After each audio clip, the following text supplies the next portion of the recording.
Matt, thank you for coming in. Always a pleasure, Mark, and it's always better when a couple of wins are behind us. Absolutely. We talked about it last week. What the Walleye needed to do was just start winning some games. That's what they did, taking 2 from Cincinnati in Cincinnati on Friday, and then the very nice win Saturday, the overtime shootout win against the Cyclones.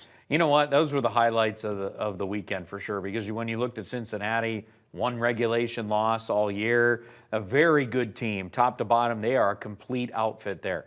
And they're a tough team to beat in their building, and they were even tougher on the road. So to see the way the Toledo Walleye played those 2 games, I mean, you could make the case, and I even said this to Dan Watson on Sunday, our pregame show before the game against Wheeling, that I felt like Toledo owned 5 out of the 6 periods that were played. Now, obviously, overtime shootout, throw that aside, but those 5 out of the 6 periods they played, I thought Toledo was a better team.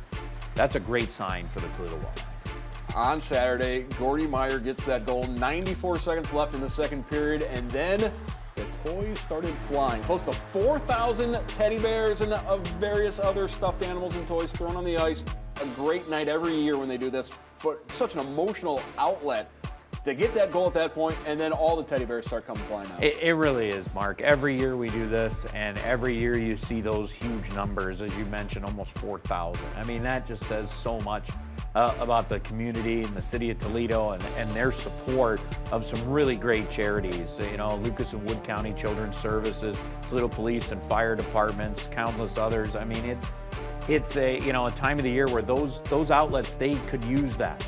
You know, they're going into situations where, you know, maybe a little stuffed animal makes a huge difference for a child. It's a lot of fun, and, you know, it came at a great time in the game, yes, too, because then we could just say, okay, let's just go to the second intermission. We'll pick up that minute and 34 there right at the end to start the third period, and we'll just tack it on. And, you know, it made it easier on the cleanup side of things, too, because that's an awful lot of teddy bears that came out. Yeah, a big stick tap to the officials for making that call Saturday night.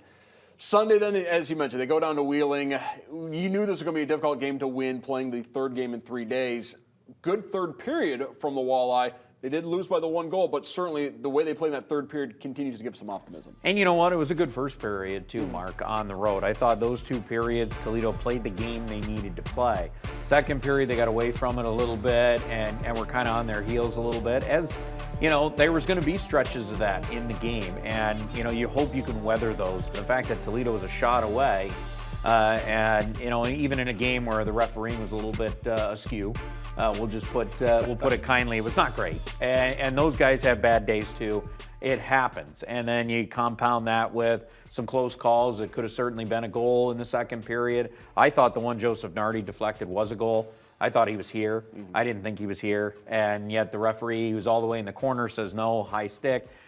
Sometimes they have bad days too, and it can cost you a game. Let's face it, though, Toledo was thoroughly dominated in the second period. They played very well in the first and third. They could have had a win. It just didn't happen. You know you need 2 goalies to have a decent season.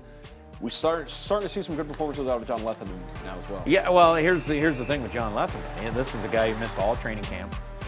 He's basically in his training camp. He's only got 3 starts under his belt. You're in preseason mode, kind of still at that point. He's just now getting into this is his regular season, and you could see Saturday night a couple of the saves that he made, especially in the third period. Cincinnati is probably the better team in the third period, but John Letherman was awesome, and it gave Toledo an opportunity to not only get a point, but to get a second point later on in the game, as you mentioned. And that was the other thing about Saturday night. It was a goaltending clinic on both ends of the ice. It really was. Mark Sinclair has been phenomenal for Cincinnati. Matter of fact, they started back warm on Friday. He only lasted the first period. Toledo got 3 past him. They made the change. They went to Mark Sinclair. He only allowed 1 goal. He only allowed 2 goals in regulation time and overtime to Toledo in 5+ periods. That's pretty good goaltending. And then, of course, you talked about John Letherman, great goaltending as well. And don't sleep on Sebastian Kosa. His start on Friday was really good also.